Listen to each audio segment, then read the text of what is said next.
Le silence est un concept puissant souvent négligé dans notre monde moderne. Dans les enseignements bouddhistes, le silence est bien plus qu'une simple absence de son. C'est un outil de transformation, de paix intérieure et de compassion. Il est même conseillé dans 5 situations spécifiques de la vie, pour aider à renforcer notre esprit et harmoniser nos relations. Découvrons ensemble ces 5 moments où le silence peut tout changer. Le silence face à la colère. Le premier moment où le silence est précieux est lorsque nous sommes en colère. La colère est une émotion intense qui nous pousse souvent à réagir impulsivement, parfois même en blessant les autres. Dans le bouddhisme, on apprend que la colère naît de l'attachement et de l'aversion. Nos désirs et nos peurs peuvent nous aveugler et nous pousser à des réactions excessives. Rester silencieux dans ces moments nous permet de prendre une pause, de respirer et d'observer notre colère sans jugement. Le silence agit comme un bouclier, empêchant les mots durs et les actions regrettables. Au lieu de cela, il nous invite à la réflexion et à l'introspection. Un enseignement bouddhiste célèbre parle des 2 flèches. La première flèche représente la douleur initiale, tandis que la deuxième, c'est la souffrance supplémentaire que nous infligeons en réagissant. En choisissant le silence, nous évitons cette deuxième flèche. Prenez un moment pour réfléchir. Avez-vous déjà utilisé le silence pour gérer une situation de colère? Si c'est le cas, partagez vos expériences dans les commentaires. Le silence face aux rumeurs et à la calomnie. Le deuxième moment où le silence est d'or, c'est lorsque nous entendons des rumeurs ou de la calomnie. Participer au commérage peut non seulement nuire aux autres, mais aussi à nous-mêmes.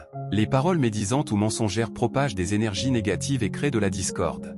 Dans les enseignements bouddhistes, il est question de paroles justes, ce qui signifie que nos mots doivent être bienveillants et constructifs. En restant silencieux face aux rumeurs, on évite de contribuer à la diffusion de la négativité et on invite même les autres à réfléchir à leurs propres paroles. Choisir le silence ici favorise un environnement de respect et de bienveillance. Parfois, refuser de participer à la calomnie peut influencer positivement ceux qui nous entourent. Le silence en cas de conflit. Troisièmement, le silence est recommandé lors de conflits. Lorsqu'un désaccord s'intensifie, les mots peuvent devenir des armes. Le silence, quant à lui, permet de calmer les tensions, d'éviter l'escalade et d'ouvrir la voie à la compassion et à l'écoute.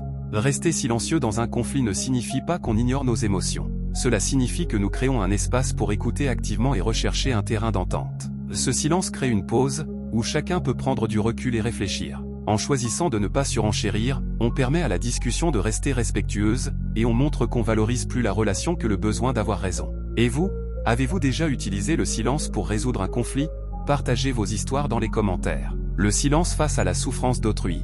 La 4e situation où le silence est puissant, c'est lorsque nous sommes témoins de la souffrance des autres. Face à quelqu'un qui souffre, notre premier réflexe peut être de dire des mots de réconfort, mais souvent, le silence est un acte de compassion bien plus profond. Il montre que nous sommes là, présents, et que nous écoutons avec empathie. En silence, on crée un espace pour que l'autre puisse exprimer sa douleur à sa manière, sans pression.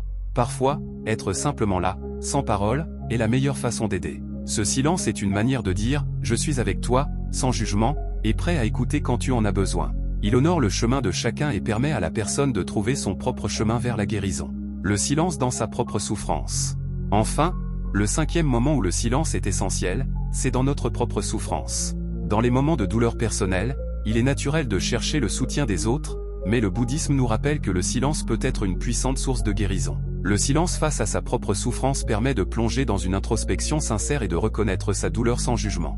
Cela nous invite à être compatissants envers nous-mêmes et à accueillir nos émotions telles qu'elles sont. Ce moment de silence devient alors un sanctuaire, un espace de ressourcement où l'on peut être en paix avec soi-même et apprendre des vérités profondes sur la vie et sur notre propre résilience. Le silence, dans ces 5 situations, nous aide à développer la compassion, l'empathie et la sérénité.